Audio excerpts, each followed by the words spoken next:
excited to be here, and we're hoping that this night, this time we have with you live, is going to be able to help you better use the Facebook group Saving Pets One Pet at a Time. But before we get started, a couple things. We're going to all kind of talk a little bit about, we were talking behind the scenes here a little bit, talking about how important we think it is that you know who's giving you advice for your pets and why we're all here and why we decided to be a part of this group.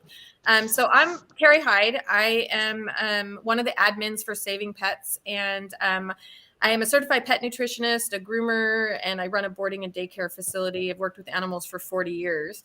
But I want you guys to meet some of, and I think it's super important for you to know that Saving Pets One Pet at a Time was created by Kelly Bone, who she's going to talk a little bit, and we would not, any of us would be here without Kelly diligently wanting to not let other people go through what she went through with her dog Duncan, who passed away from the Hill Science Diet. She could tell you that story a little bit, but we don't have everybody here because you're going to find out that there are 27 of us behind the scenes trying to help giving you advice, and we are all over the world, not just the country. So, and we do have somebody that's with us right now that's up very, very late. But I'm going to start. This is Rachel. So we'll start with you, Rachel, because it's the latest for you. So tell all the members, everybody, a little bit about why you're here, how you got here, how you met Kelly.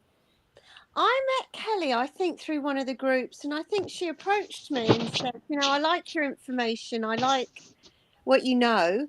Would you be interested in being a moderator? And how long ago was that, Kelly? It's a while ago now, wasn't it? Maybe 3 years ago? Yeah, 3 years ago. So obviously I was thrilled, and I really love being a moderator there.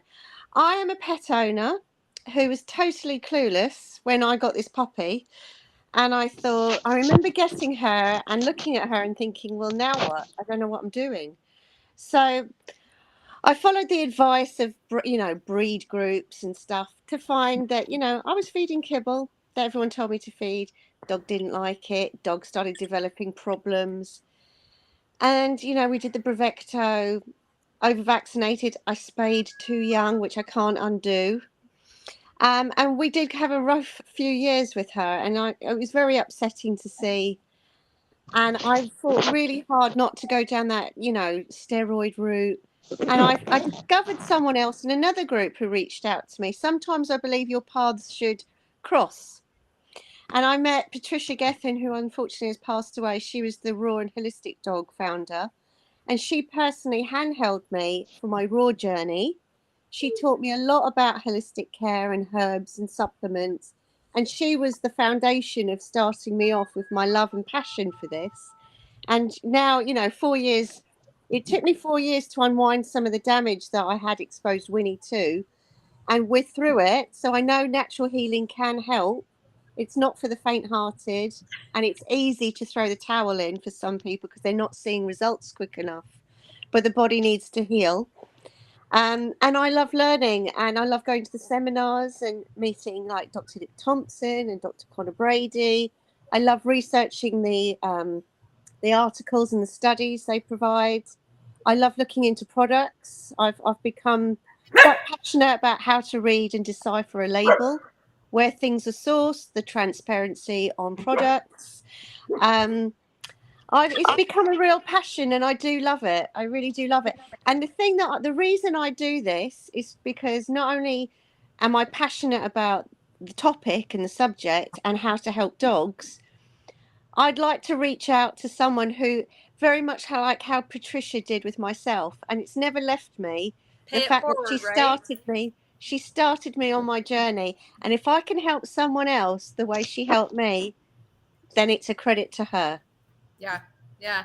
Pay it forward. I think we all have to pay it forward a little bit. I think every one of us are going to have a story about how we got here, and that is what happens, and that's how we learn. And I'm so sorry, but of course, the second I start this, someone knocks on my door, and now my dog is having a little bit of a problem. Cute. This is little Ansel. Yeah, sorry. If I don't hold him, he's going to run to the door right now and bark his head off. So beautiful. Mine may start barking anytime. He has to let me know. I don't know. So, but yes, so Rachel, so 3 years, right? Working with Saving Pets, one pet at a time. I will tell you guys, Rachel is fabulous. The amount of information you get out there, and as fast as you do, I'm always like, God, I cannot keep up with her. She's got the information out there so well. Fingers.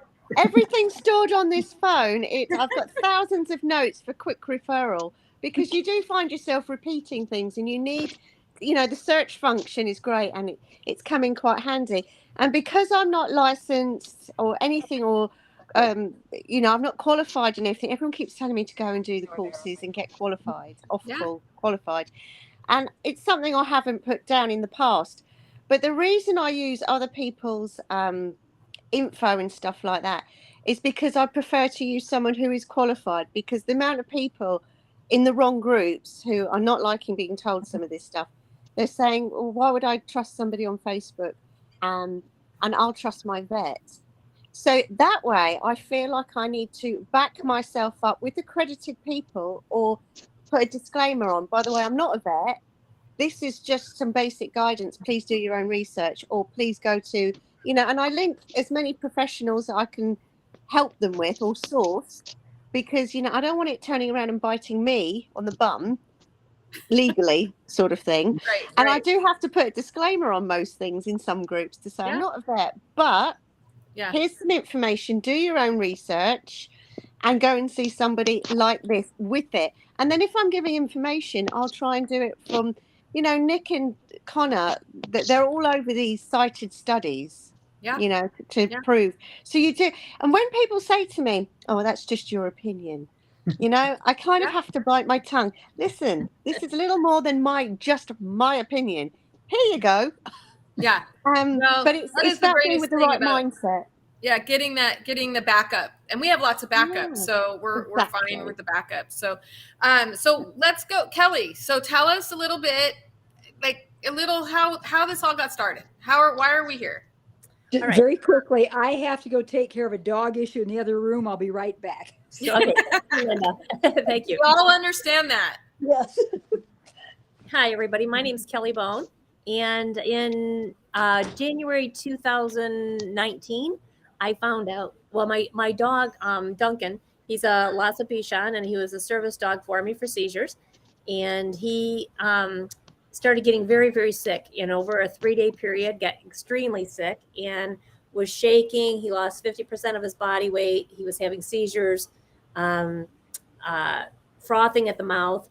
And so we had taken him to the vet, and she couldn't figure out what was going on, but she gave him a bunch of shots and stuff. And she said, you know what? Pretty sure in 24 hours he'll be fine. And 32 hours later, he wasn't fine. So I decided to put him to sleep. Well, then 2 weeks later, I got something on Facebook that said that Science Diet was having a recall, which is what I was feeding him. I was feeding him Science Diet ID and ZD. And so I went on the Hill Science Diet page and read the symptoms of vitamin D toxicity. And that's what Duncan was displaying. So I called my vet. I said, could you please look at his vitamin D? He had done blood work and things like that. And she said, yeah, his vitamin D is way too high. So I called Hills and told them, and they offered me $10 in coupons for pet food. And then at the same time, I had a lawyer contacted me at the very same time on Instant Messenger saying that she wanted to represent me in a class action suit. So I was the lead plaintiff in the class action suit against Hills. Which we won for $12.5 million, split among thousands and thousands of people.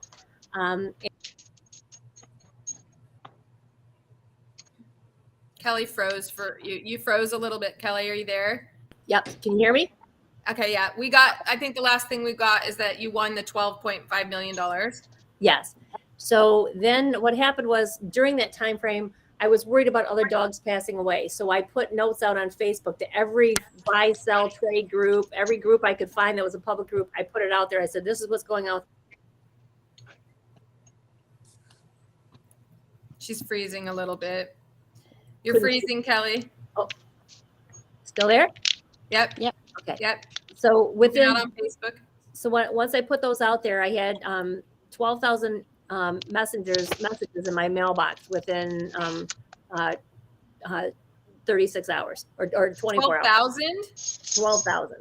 And I couldn't keep up. So I had a bunch of people like Dr. Jody and other people like that. Some people reached out to me and said, you know, because they saw what I was doing and I was trying to help people because they were like, my dog's doing this, my dog's doing this. What do I do?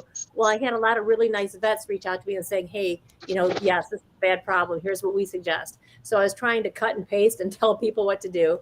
And then it kept going on. So for about 90 days, I didn't sleep. All I did was answer people's information.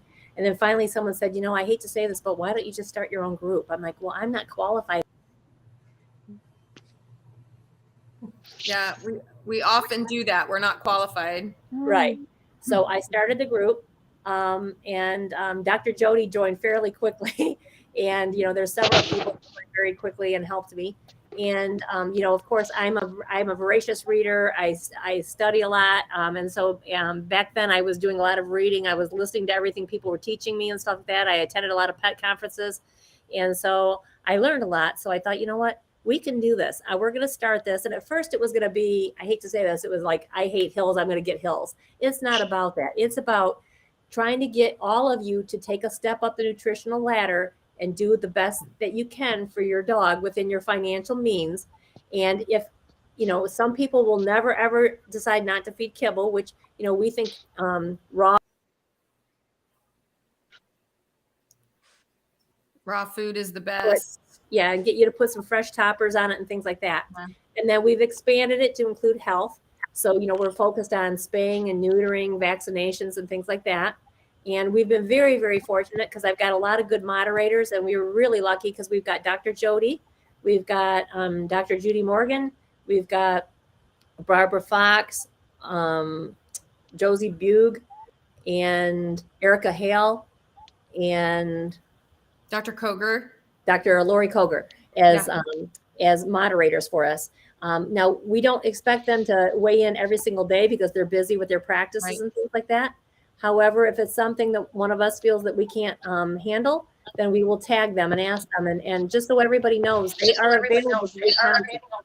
So if you are having a problem and you want to get a holistic vet to give you a consult, we will tag them and you can contact them and they'll do a consult. One thing that I'd like to go over with you real quickly, though, is to explain how our group works. If you go to the Saving Pets page and if you look at the top of it, there's several topics at the top. The one that we really expect that for you guys to really look at and get value out of is the featured file. And that will have all of the important, I tag any ones that I say, this is so good. Everybody has to read this one. It's really good. In fact, Brian Brafandis, I think his last name is. Yes. He recently just came out with 2 that were awesome. And so I tag those. And those are ones where whenever we get a new member, I try to say, you know what, go out there and read those right away. Because those will answer 90% of your questions if you just go through that. The other thing we have is files. And in the files, we have a lot of information about vaccinations and spaying and neutering, pet food, things like that. So a lot of the stuff is already documented. And the one thing that I always try to encourage my moderators is we can take a horse to water, but we can't make them drink. And I don't want to keep spoon feeding all of the people in the group. I think we need to teach you how to find the resources, and all of the resources are already on our page. So we want you to be able to use the magnifying glass in our group. And for example, if you're interested in neutering or you're interested in lepto vaccinations, you just go to the magnifying glass and you type in lepto, and it'll come up with all of the posts that we have regarding leptos and all the articles. And so I guess what I would ask you guys is before you reach out and ask us a question, maybe do some research at first, get a little educated, and then come back and say, hey, I read this, but I'm not really sure about this. Because that's how I learned. And I do feel pretty comfortable when I go out in public. I'm kind of like a maniac. If I see somebody with a dog, I go and attack them. I'm like, what are you feeding? What about this? What about that? Hard. Yeah, it's hard. And I can't tell you how many people, I'm sure you guys are this way too. I can't tell you how many people have come back to me and said, you've helped me so much. And my dog was very sick and this happened. And thank you for doing that. And there's some that it falls on deaf ears. And, you know, we can try so much, but eventually it falls on deaf ears. But eventually they come around and their dog gets really sick. And all of a sudden I get a phone call or somebody's ringing my doorbell saying, Kelly, can you help me? Oh my gosh. And I'm sitting there thinking, I told you 3 years ago, but okay, here we are. So, you know, the light bulb does come on. So that's what we're here for. We've got great resources. Dr. Jody has just been fantastic, and she has some really great products that she sells and stuff like that are very good. So, we're here to help, but you have to help yourself too. And you have to be open-minded. And, a lot of times I think a lot of times I get messages from people saying, oh my gosh, you guys hurt my feelings because you said this or this said this. And really what it comes down to is we didn't agree with what you said, or we didn't agree with your approach. And we're trying to tell you that this would probably be a healthier alternative for you. So you might not necessarily like what you hear, but it's probably what your pet needs and what you need to hear. So we're not trying to offend you. We're trying to help you. So please take it in that vein. And one other thing that I'd like to say is this group is all about kindness. It's not here to pass judgment on people. It's not here to be rude to people. We don't allow people to do laughing emojis or threaten people. And if you see that, please click on that comment and there's three little dots. Click on the dot and report it, and we will handle it. And if the person continues, we'll remove them from the group. But please note that we are all about kindness, and we're not here to make your life harder. We're here to make it easier. Yeah, agreed. That's why I wanted to be part of the group because of it, because Kelly really maintains that. Because I don't think bullying is ever going to get any. If our goal is to help the animals, then we have to step away from our egos, right? That I know better, this is best, this is what I would do. That you step away from your ego in order to kindly say things. But to your point, Kelly, for me, it's really hard when you absolutely know, especially I'm sure Dr. Jody knows, eventually your experience tells you that that's going to lead to something negative. And we can't just sit back and go, well, yeah, go ahead and try it when we already know where it's going to lead us in 4 years. So it's difficult to, and especially in text, that's why Kelly and I talked about doing more videos, because sometimes writing it in text doesn't come across the way we're intending it to come across. And then people take offense to it. And that's why we're here now. And Kelly wanted everybody to meet us. We are really nice people. We just want to help you. But Dr. Jody, tell us a little how you got in it. And I just want to say with Dr. Jody, for you guys that are kind of seeing the front end, there's a back end to this. When we have to tag one of the veterinarians because it might be something that's life-threatening that needs immediate attention, and we stop the commenting and we tag the vets in the back. Dr. Jody, you are so thorough in what you write and communicate and the time that you spend getting those across. You're just such a blessing to have, not just this quick little 5-second answer. I just love that about you. So I hope that everybody gets a chance to see how passionate you are about animals, but tell everybody how'd you get here? Did you hear me, Dr. Brody? All right. I am very honored to be part of this group. Can you hear me? Yeah? Yeah. Okay. Okay. So Kelly and I, we actually met through a Facebook Live. She had, through a common friend, she had asked me to spend some time in a natural pet retail, and I walked around and taught people to read an ingredient label and how to look at all the different options in a natural pet retail shop and begin recognizing for yourself where your food fits on the nutritional ladder. And it tickles me when I hear Kelly say, step up the pet nutritional ladder, video that I've been using for years and years to teach my clients. And that's the first thing to do is you have to be able to look at the back of the bag and recognize where your food fits on the ladder. You need to make a decision. Do you want to step up the ladder, or are there some things that you can do to make that food better at that location ladder? So I've been doing this I've been a veterinarian 36 years, and I guess I kind of say I became holistic about 30 years ago.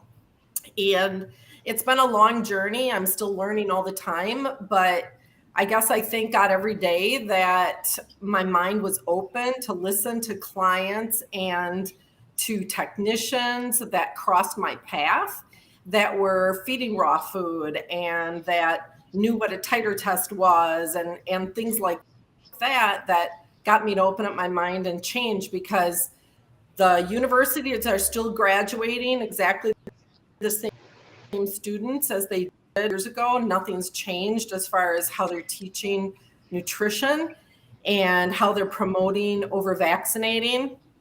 How they're teaching about, you guys have mentioned the spaying and the neutering, and how the studies are showing that that should be done so differently, but yet it's not changing in our field on any kind of a routine basis yet. So it's all about education. This group in particular is just the best out there as far as education. The way Kelly has organized everything is just phenomenal. When you started out saying, you know, everything's so organized and archived, and have it be just so easy for everyone, and a great, even like all my clients that are new to this, and be like, just go to this group and you're going to be able to find anything that you're looking for, is just fantastic. So the main point that I wanted to bring up today, and I brought this up the last time we did one of these, a big tip for anyone who is posting or putting in a comment and want to make it all go smooth and easy and understandable for everyone else. And that's understanding what we call a signal. So this is a vet thing. But when you do a post, it will help us out a ton if you say the signalment of that patient. And what that is the pet's name, and picture of the pet is fabulous. The pet's age is very important. The breed, the gender, whether the pet is neutered in the case of a male or spayed in the case of a female, and get that out there right away. Because the way veterinarians think is we go through lists in our head of what might be going on. And so if you're looking for our help, we need to have that basic information to start breaking down our list into what might be happening and then what our recommendations are going to be. And as far as me being very meticulous and thorough with my answers, it's because we can get in trouble. You know, people that go on Facebook and put a comment like, this is wrong with your pet, this is what you should do. Well, if they don't have a license, they have nothing to lose. And then it's up to the listener to decide if they want to accept that information or not. But when a veterinarian says, this is what's wrong and this is what you should do, well, if you're wrong and you're giving that information without having a veterinary client-patient face-to-face relationship, then we can lose our license for giving out that information. So we have to be a lot more careful, and that can frustrate people that don't understand that. And they may be like, why can't you just tell me what to do? You know, should I go to the ER? What, you know, can I give them this? Can I try this? And it's like, you know, our advice could potentially delay local veterinary care, you know, so we have to be careful.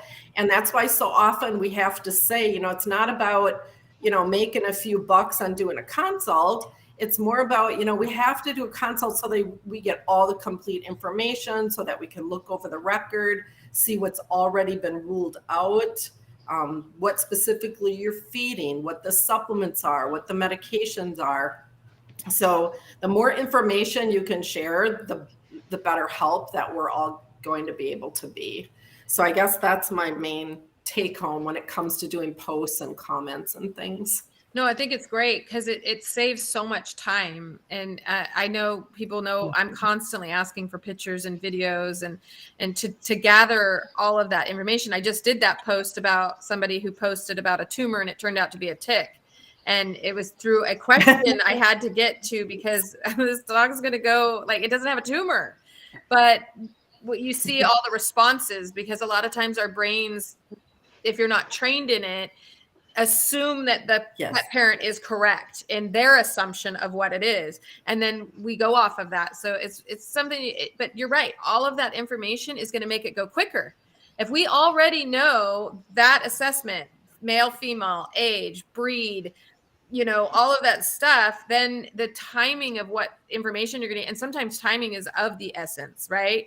And especially because a perfect example. Yeah. A perfect example of that is the question, what can I give my pet for constipation? Yep. Good one. Oh my goodness. Okay. Is it a dog? Is it a cat? Is it straining? Is that why you think it's constipated? Does it have hard, dry stool? Or is it a cat that can't pass urine? Yeah. And has a urinary obstruction, and the bladder is going to rupture in a couple hours if you don't get it into the vet. And so all the comments are, give it a laxative. It's like, no. Right. That pet's not straining because it's constipated. So that's just some of it can be life-threatening. We can get Yeah, some of it can be life-threatening. Yes. It literally can, something like that. I just had a dog in my boarding facility who is doing the squat to pee and nothing's coming out. So I had to call. The owner was actually in town. She just had stuff at her house. And I had to call her and I was like, look, he's got to go to the vet. It could be cystitis. It could, I don't know, but he's straining. Nothing's coming out. We got to get to the vet.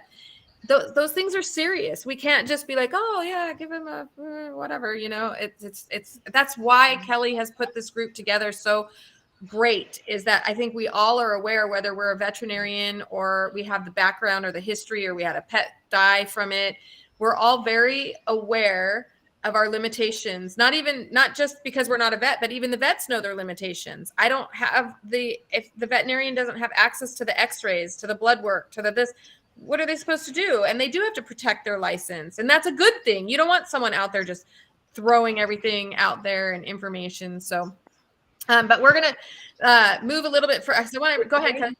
One thing I wanted to mention too is in the past, over the last 5 years, we've had situations where people have come on and they're vet bashing and they keep bashing the vets. But this is not a vet bashing group. If that's what you want to do, you need to go elsewhere. The vets work very hard to try to help us. What we try to tell people is, do your education, be prepared. Be prepared when you go in and meet with the vet and have your questions and have done your research, where if you think it's this, or if you know they're going to recommend vaccinations, know what the vaccinations and what your rights are and what you have to do and things like that. But we're not saying that you shouldn't go to a vet. If your dog's really sick, yes, you should go to a vet. But there are some holistic things that you can do beforehand in some situations where they're not as serious. Obviously, if it's cancer and things like that, you probably need to have them see a vet.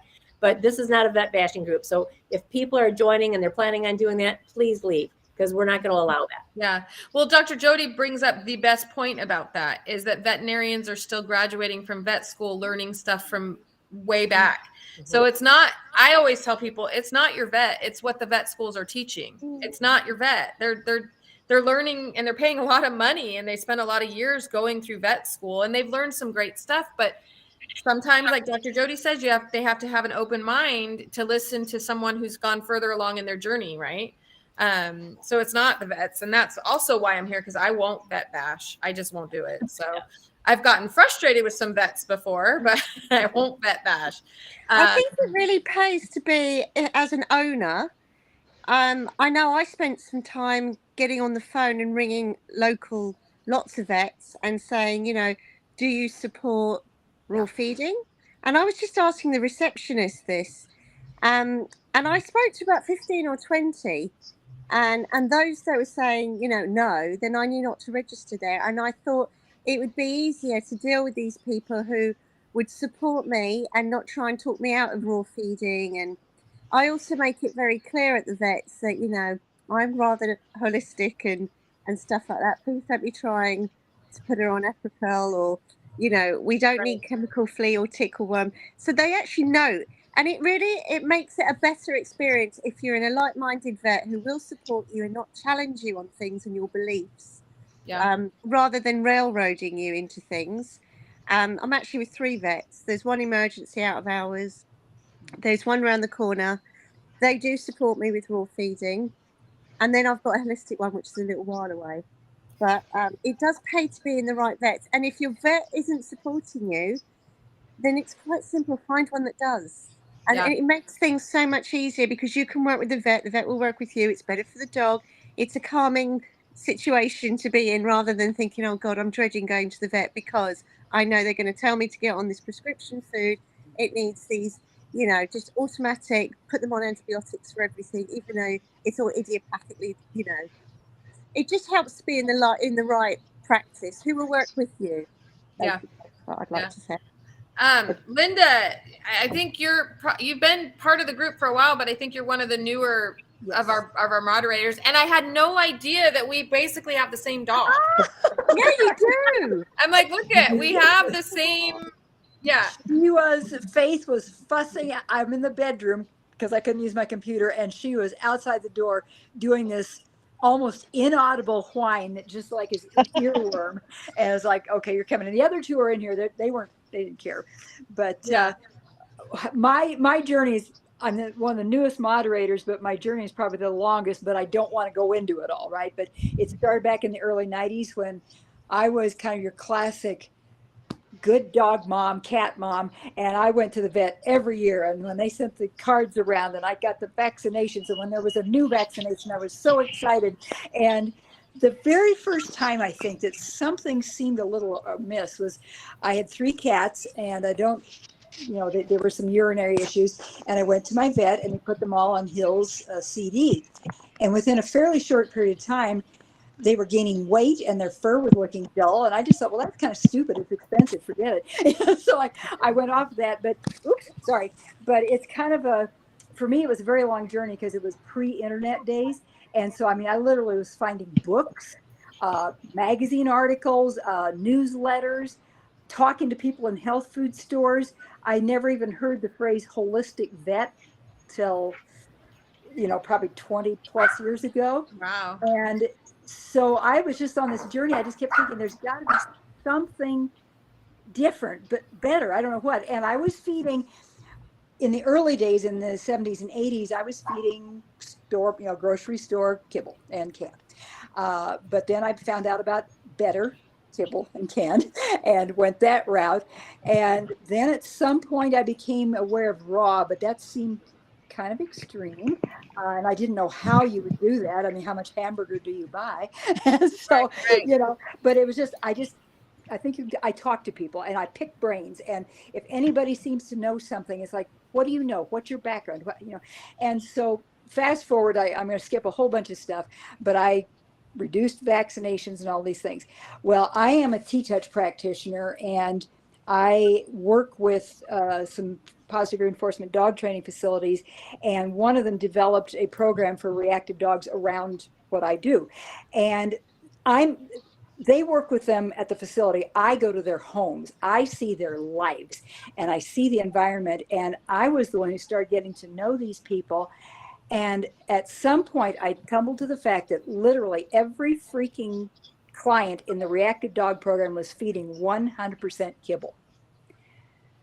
And that was about 3-4 years ago. And I thought, I wonder if there could be a behavioral component to feeding kibble. And so I started reading, looking, and now we have the internet, yippee skippy, So I'm Googling everything I can and DuckDuckGo, and I start finding different things. And so what I did, the facility itself supports raw feeding. They have one of their trainers is the raw feeding expert, but clearly not everybody will go to that. So I created a document. I talked with Kelly about this when I first got to know her. I created a document, and it was an online document because I wanted it to grow with time and evolve as I learned new things and as people asked me more. And so I created this document, and then I would add to it. And working with clients and all this stuff, I'm not telling you any of you things you don't know. It's like, where do I have the time to update it? Oh my gosh, it's been 6 months and I know all these things. And finally, I would just promise clients, the next time I update it, give me your email address, I'll send it to you. And then 6 months would pass. And then of the many groups I joined on Facebook, somehow, somewhere, sometime, I saw a post from Saving Pets One Pet at a Time. And I thought, what's that one? I wonder if that's a rescue group or whatever. And I clicked on the page and went, oh my gosh, this is what I need. And I started reading the page voraciously. I followed everything and I changed what I was doing. Now when I have clients, I say, and I have nutritional information for you. I want you to join this Facebook group. Because I said, my document was never live. It wasn't real time. It couldn't accommodate new information rapidly enough. It couldn't deal with new types of foods. And this page is what I needed. And thank goodness it's now saved me that agonizing revising damn document, And I love it because I participated, I think, probably a couple years, and there were a couple times. First off, I recognized that unlike most groups, obviously there were people in different time zones, because so often what I would notice on other pages is like if erroneous statements or weird things that come up, and it would go on for maybe a day or two before one of the moderators would say, "Oh, I'm sorry, this thing slipped by us." But I was noticing on this page, things that get addressed overnight. And I thought, "Oh, where do these people live, Rachel?" And so I thought, they must not all be in the United States. Yeah. And I liked that people were getting out. But then every so often, what led me to great involvement was there were a couple of times where I would see something that's like, "Oh, that doesn't seem right. I think that needs to be addressed by the moderator or one of the vets."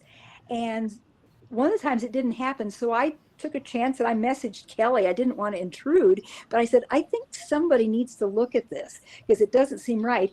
And she responded, and this happened a couple more times. And then about a little over a year ago, one morning, she messaged me and asked if I'd want to be a moderator. And I said, "I don't think I have anything to offer because I have no training. I just, I have my own dogs and cats, and I know what I've learned, and I work with clients, but I always refer them to experts and certified people." And she just said, "That's what we want. We want you to give your experience, because I'm in rescue and I adopt a lot of older dogs. So I've had lots of experiences of getting dogs in that have fed terrible diets in their life and trying to bring them back from the brink. I work a lot with mill dogs. I've adopted 7 or 8 mill dogs. They're fed garbage. So I don't come from a place of, certifiable knowledge, but I've had a lot of experience. And what I tell people is I know where to look things up.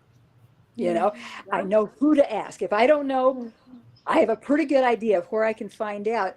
And that's I embraced what Kelly was saying was we want people, we don't want to spoon feed them these things, because there's always going to be stuff that we aren't up to date on, or maybe we don't have the time. But if people on our page learn to say, "Okay, this is where I could go for information. I know this is a reliable source. I read something like this in the files. What did that say?" And I want people to go through the experience that I had, only easier, because I would carry 3x5 cards and take down notes when I was talking to people. And this to me is just, it's a godsend. And when Kelly asked me to join, I wasn't sure that I actually had anything useful to contribute, but I thought, just by becoming a moderator and becoming more familiar with the files and becoming a member of the chat group, maybe I can learn more to where I'm better at what I do. And I gave myself, I didn't tell you this, Kelly, but I gave myself till August of last year. And I thought, if I am no good to this group, if I'm just feeding off of them and not contributing, then I'm going to excuse myself, because I'm not helping. And I'm still here, and I haven't been kicked out. So apparently I am contributing. One of the things that I told her I wanted to contribute was because I want to keep people, more civil, and to tamp down the erroneous statements by other members, because that was something that confused me when I was first joined, because I would see something and then somebody would say something and I thought, "Oh, okay, I'm not so sure about that," but nobody seems to be calling them out on that. So I appreciated when a moderator would step in and say, "Okay, that's not quite the way to look at it," or "Please look at this file because we have some documentation on to show you why that is not a wise approach in your dog situation." And I think that's, as much as anything, what I try to do is help the members and the moderators focus and not let things slip by because we know, we've discussed this a lot. There's trolls, there's troublemakers, there's people that come in with their own agenda and they want to hijack a thread. And that annoys me, because we've got newbies that are in the position I was in 30 years ago who are saying, "I need to learn this. What is the truth? Who can I rely on? Is it really true what this guy at the vet said? Is it true what the person on this breed group said?" Oh, the Bichon group, you don't even want to go there. That's just like, anyhow. So Linda, I think I think one of the things that's important for the members, and I'm sure you would agree with this, is, sometimes you'll get 50 comments on your post and you're not sure who to believe and who you can trust. Yes. So yes. if you see somebody comment, like you might see Rachel, or you might see Linda, or you might see Wendy, it'll say group expert or it'll say moderator. Yes. I would highly recommend, when you've got 60 comments, that you focus in on the people say moderator or group expert, because those people have been doing this quite a while. They know where to go for the research. If we don't know, we go to the vets, or we'll tag the vets. So start there, because a lot of times people in good conscience, I've been feeding Science Diet forever. My dog's doing well. Well, Yes. you know what? Science Diet's got fillers and synthetic vitamins, and it killed thousands of dogs. So it's probably not the best food on the market. Yep. So, please look at that. Yeah. Yes, and No, I think I joined with the idea of making it more user-friendly for the newbie members who feel completely lost. Yeah. No. Well, that's what's so great. I started this when we started talking. I said there's 27 of us, and we are all from different backgrounds. And that means what that's going to end up doing is that we're going to speak to different people. Some people need this, and some people want to hear the pet parent that went through it, the rescue organizations. I know we have so many different backgrounds. Brian, as you mentioned earlier, he works for a raw food company.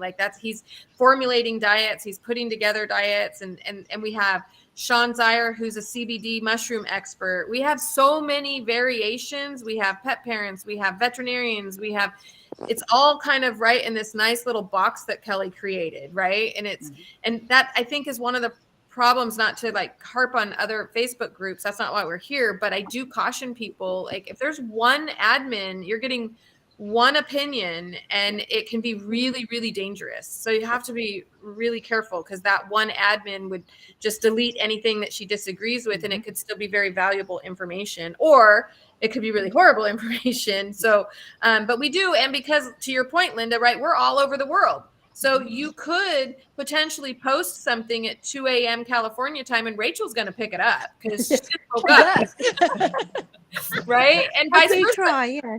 My time, I'm in California, so a lot of times, because I work a full-time job, I'm on at 10 or 11 o'clock at night when Kelly's sleeping, hopefully. So we've got this really good group of all over the country and all over the world, so it's pretty amazing. So, and I hope that's what you guys are getting. And for those of you who are listening, don't forget, if you want to ask some questions, we've got us now, but we can't forget, we got Wendy here. So, let me add one thing too, just so people know, we're a group of about 20,000 people right now. Wow, so we're growing very quickly, and we get about 120,000 comments a month that we have to respond to. So, please, give these people a lot of credit, because, we are all volunteers. We don't get paid for this, and they spend a lot of time doing, providing feedback to you guys. I'm so real quick before you go, Wendy. Thank you for saying that everybody is a volunteer, because I don't know about you guys, but sometimes I'm trying to get to people, and then I'll get this, well, if you don't want to help me, and I'm like, hold on, I'm trying. I do want to help you. It's just that my dog just ran outside, and I didn't get back in time to get to your answer, and I don't know. So we are all volunteers, and we are all passionately trying to help you. And Wendy, speaking of passion, oh my God, yeah. I am a passionate pet parent, and I started several years ago. Mine probably started a lot with both getting into human holistic therapies and medicine, because I've had a lot of problems over the years. I have a very rare disease. I've had a heart transplant. I've had a lot of chemotherapy. And, I was trying after my heart transplant to get healthy again. I was tired of taking all the medicines. And I saw how different medicines, one medicine would lead to another medicine, and how different medicines made me feel. And I got, really in tune to my body. And I could tell, how these medicines made me feel. And I said, you know what, there's something to this. And, I started trying to do things more naturally, with food and, certain supplements that I knew that I was missing. And I started attributing that to my dog. I lost my heart dog about almost 5 years ago. And she died of a hemangiosarcoma. And I treated her pretty traditionally. I didn't give her a lot of flea medication. I just, it was one of those things, I didn't like putting spray pesticides on myself, so I didn't want to put them on her. And I never really gave a lot of vaccines or anything. So I was already, minded like that, but just a very passionate person. And I started, kind of in rescue, kind of like Linda's passionate about rescue.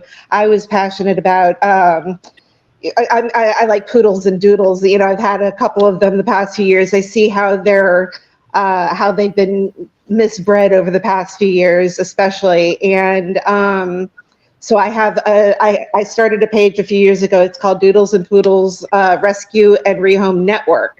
And we're just a network. We post dogs all over the country that are in shelters and rescues, and we kind of leave it up to people to, know that that's where they're at.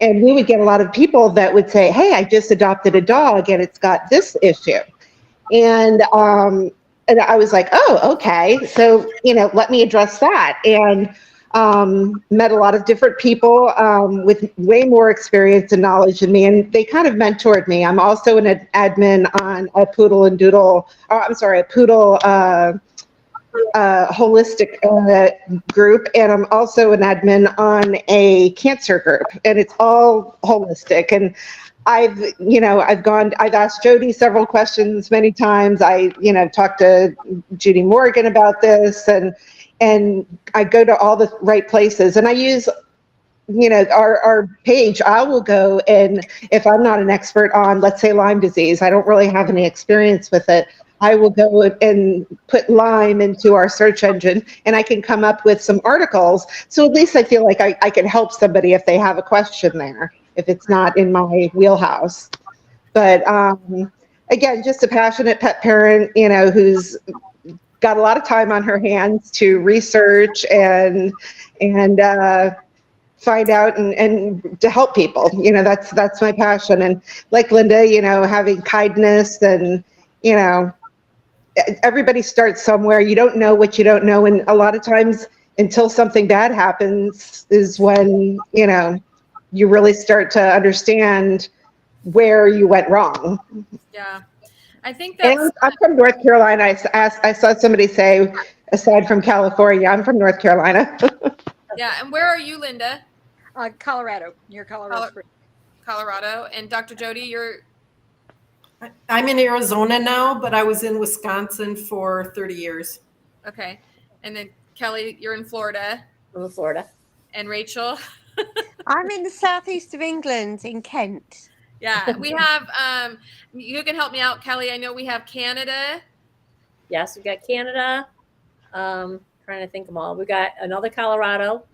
We've got North Carolina, South Carolina. Josie's in Florida. Dr. Josie. Sean. Dr. Judy's in North Carolina. Yeah, yep. Sean and Brian are both in Colorado. Yeah. I think so. We're all over the map. We're kind of everywhere. The only thing we don't have is I can't seem to find anybody for like Australia, New Zealand area. Yeah, I was just gonna say we need Australia, New Zealand, Mexico. We've got Oregon. Dr. Hala's in Oregon. So yeah, we kind of cover everything. We can catch you guys. But here we have a question. I cook my 8-pound multi-poos food. However, do I transfer her over to raw diet? How do I transfer her over to raw diet? She received IBD medicine in 2020 through 2022, so she eats novelty protein. Who wants it? Anybody? Dr. Jody. Yes. Okay. I think there's another question there that goes with it a little bit too, talking about raw food and itching and transitioning as well. So I think I can address both of those. I would say one of the key things, first of all, is start a journal so that you can keep track of what you're doing and how your pet is responding. Think about what we call leaky gut, or in the veterinary world, it's called hyperpermeability. And there's a mention there of IBD medicine, and I'm going to guess that that's metronidazole, which is becoming, even in the conventional realm, a no-no antibiotic that really destroys the microbiome.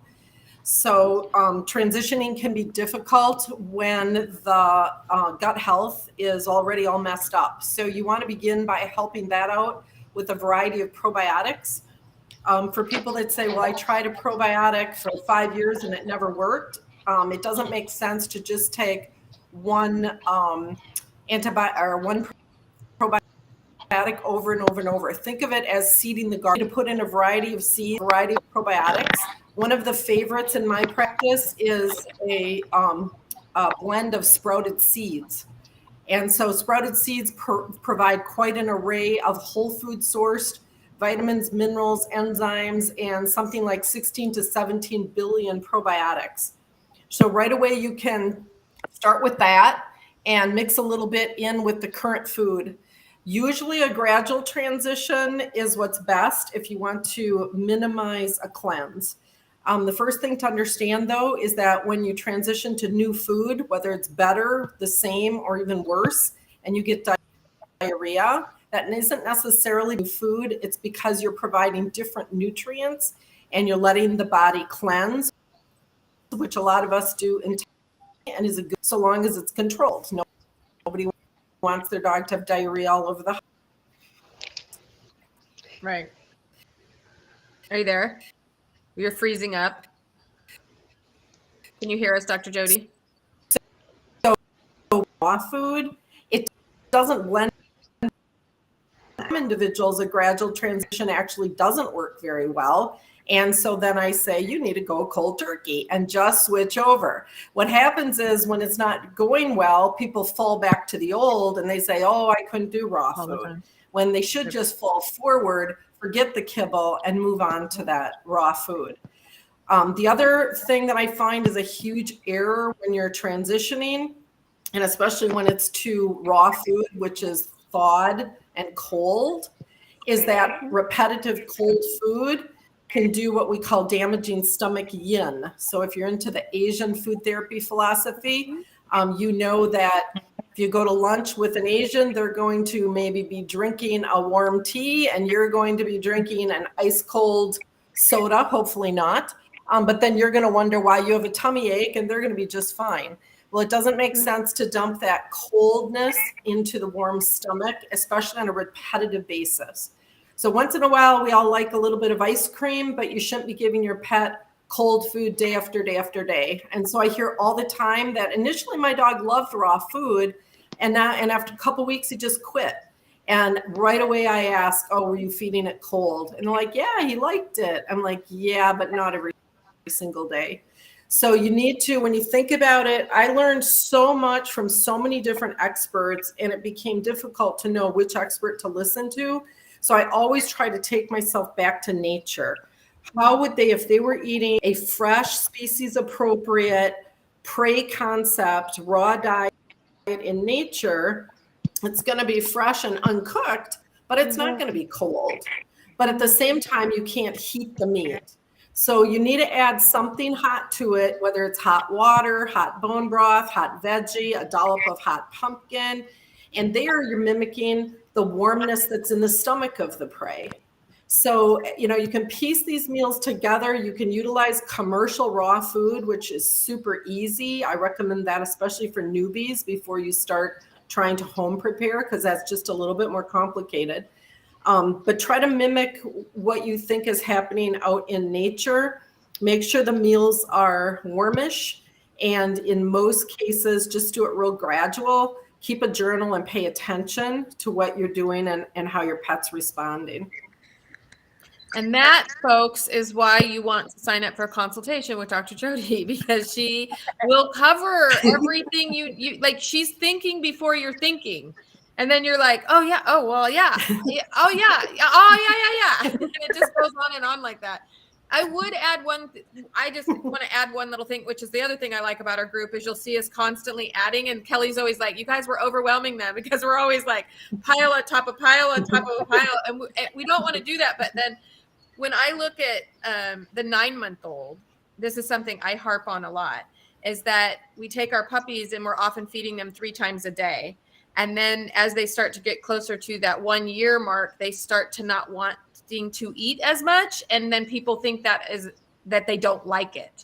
And so you got to be really careful with your ages, which is why Dr. Jody says we want to know the age of your dog, because if this is a 5-year-old, it's a different answer than if it's a 9-month-old, right? Because we're looking at a 9-month-old who may be just saying, hey, look, I just can't eat this much. Like I'm not burning off as much fat. I just stop throwing it in my face all the time. So I would say, aside from what Dr. Jody says, maybe look into transitioning from feeding as often, so many times a day, and see if that works. That works for so many dogs. I also see that a lot of people will say things like, my dog just doesn't like raw. And what they don't seem to understand or grasp, if coming off a commercial diet, a processed diet, that they don't give enough adjustment times. Yeah. And every dog is different. This is not textbook. It's not one fix for every dog. Every dog is different. If I give you an example about Winnie, when we came off the processed food, I was told to do, and I did go cold turkey. I literally went, stopped the food, fasted, 12 hours later, bang, straight onto raw, and we haven't looked back. However, I did have to feed little bits and often, and I'm going to admit this, that I fed on demand. So if she got me up in the night, I was feeding very little bits instead of overwhelming her, because she was adjusting. So her body and stomach would be digesting and processing it. When that was done, she was ready for the next bit. So for a couple of days and week, well, it took about 3 weeks really to really get her really loving her new food. And in that time, the body is adjusting, the poo is changing, the coat is changing, the behavior is changing. So much. She's learning to enjoy the new textures, the smells. It was palatable to her. I do believe in variety. And unless you're doing a diet elimination for health reasons of like allergies and intolerances, then you really don't need to be mono feeding. Variety is key.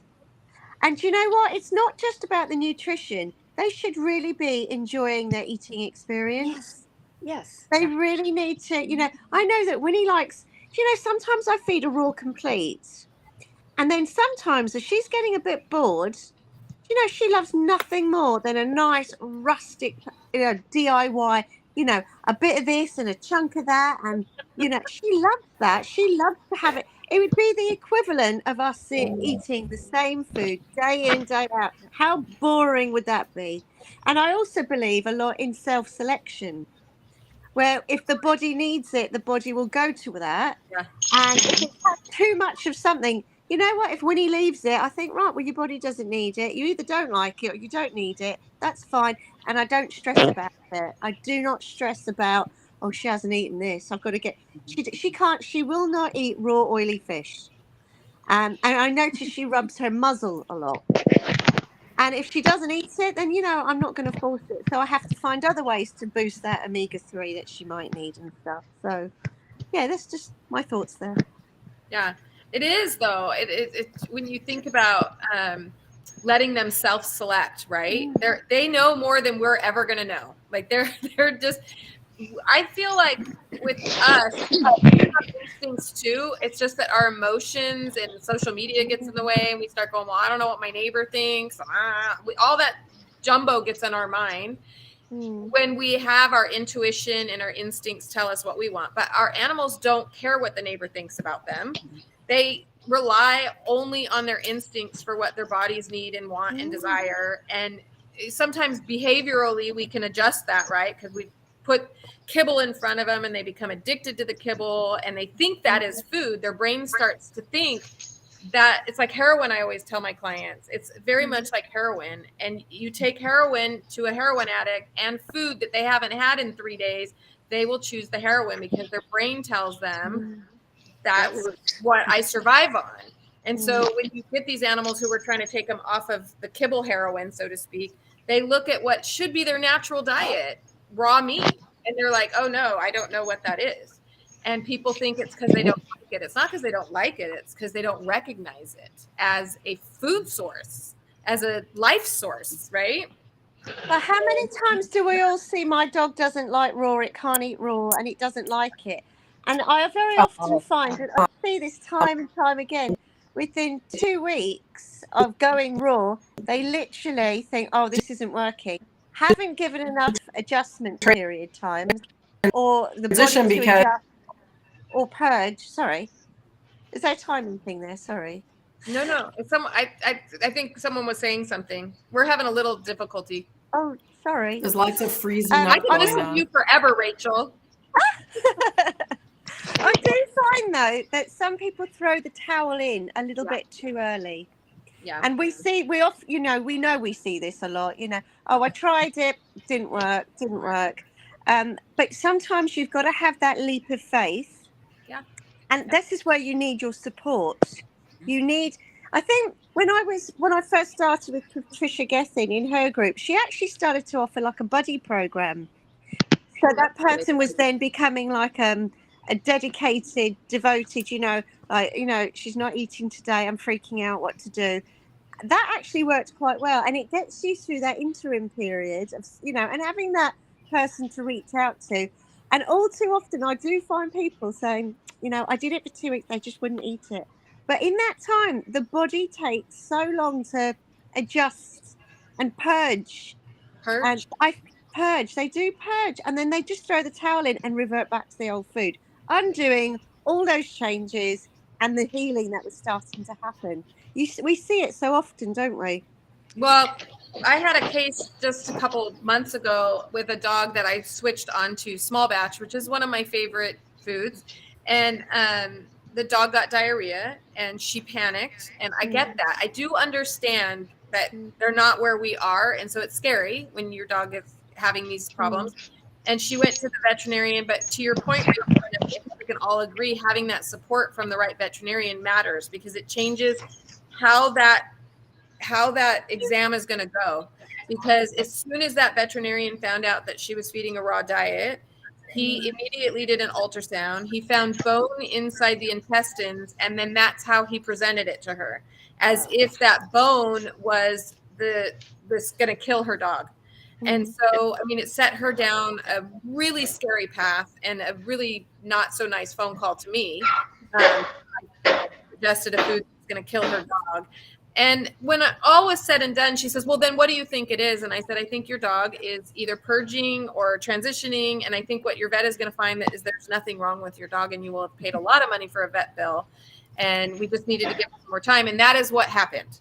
Literally, there was nothing wrong with the dog and everything is fine.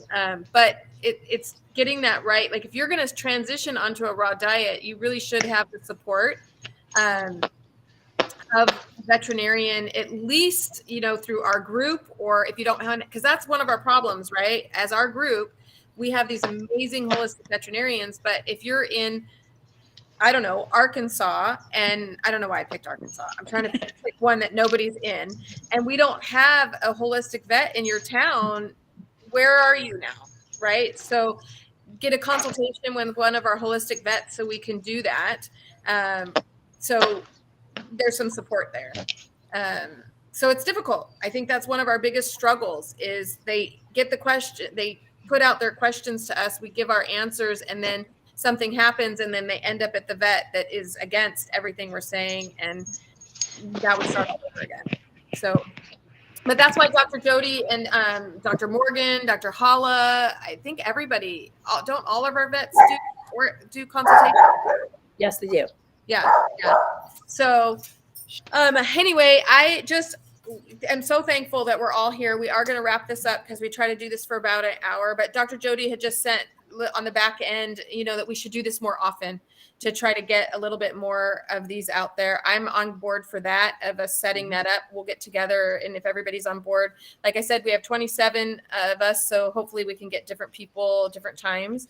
But any last little things you guys want to say, or any last questions, guys, get it in. Maybe we can go about another 5 more minutes. So, but Dr. Jody, any last minute things? Because this is such a huge proactive group, I would like to throw it out there going forward as something for everyone to think about and accumulate information on, and try to figure out what we can do to stop spaying and neutering at 10 to 12 weeks of age and even at 6 months, and how we work in a successful way with all the shelter groups that, and believe me, I worked in a euthanasia room in a humane society for a month. And so I've been there. It was pretty horrific. So I get it from that perspective. But I think there has to be a better way to accomplish, if the goal of people who work in shelters is animal health, then they should be recognizing the devastation that's caused by spaying and neutering at such a young age.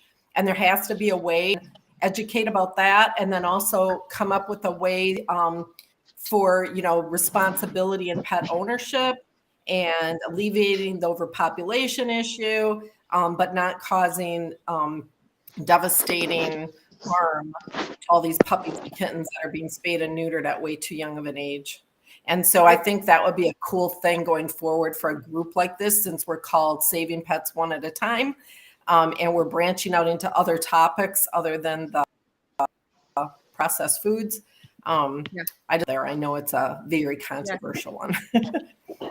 It is very controversial. And I have 4 baby kittens that I'm fostering right now that are bottle feeding. Actually, I just transitioned them to raw. They're only 4 weeks old and they're already eating a raw diet. But so I get it. And I fight that all the time because I have to take them back very soon and they will be getting spayed.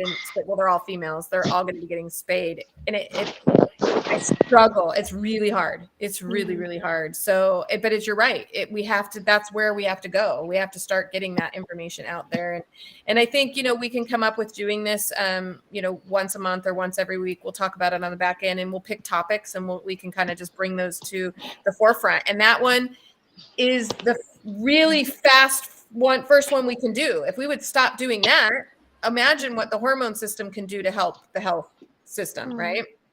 So, thank you. Yeah, with neutering, it's worth reminding that, it's not something you can undo. You can't undo it. And, I regretfully, I just did not know better at the time. I'd had Winnie done at 6 months old and I so regret it. And do you know what? I've now had to put her on like a hormone replacement and ashwagandha to try and calm her down. And, her legs grew longer. She's quite anxious. It comes with long-term effects that people don't highlight or realize, and it is not something you can undo. At least with diets, you have a hope in hell to try and unwind some of the damage. But when you're looking at something so final, and it does affect them behaviorally, structurally, I just wish if I had my time, but I can't. So now it's about support. Yeah. But this is why, if you do these things too early, look at the long picture ahead that you are potentially facing. Yep. Well, I just think it's great that we did this. I hope for all of you guys that are listening, you got a chance to meet a little bit of us. We are a very passionate group, very well educated, pet parents, all of us, a collective group of people that are here to help you. We all wanted you to know who's talking to you. We're not trolls. We're not trying to sell you anything. We are actively trying to prevent what we've all gone through and what we've all seen.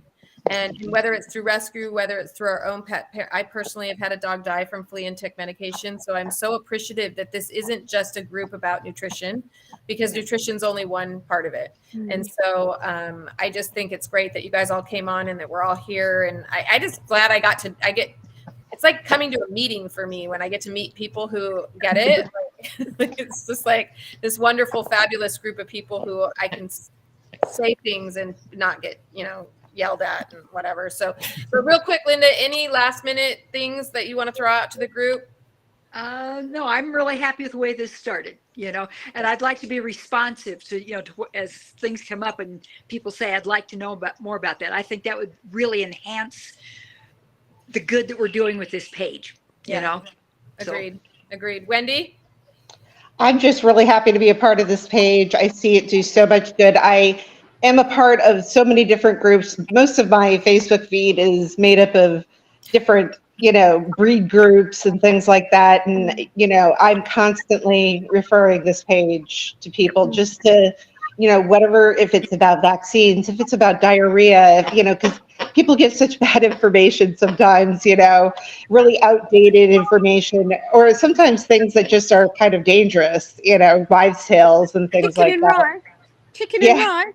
Chicken and rice. Yeah. I mean, that's even some of the things, are pretty scary though. So, I try to recommend the group and, because I know that they're going to come here and they're going to get solid information. They're going to get, I sometimes, I can tag a vet if I think that, is needed, but they're going to get caring people, good information. And, I'm really happy to be here.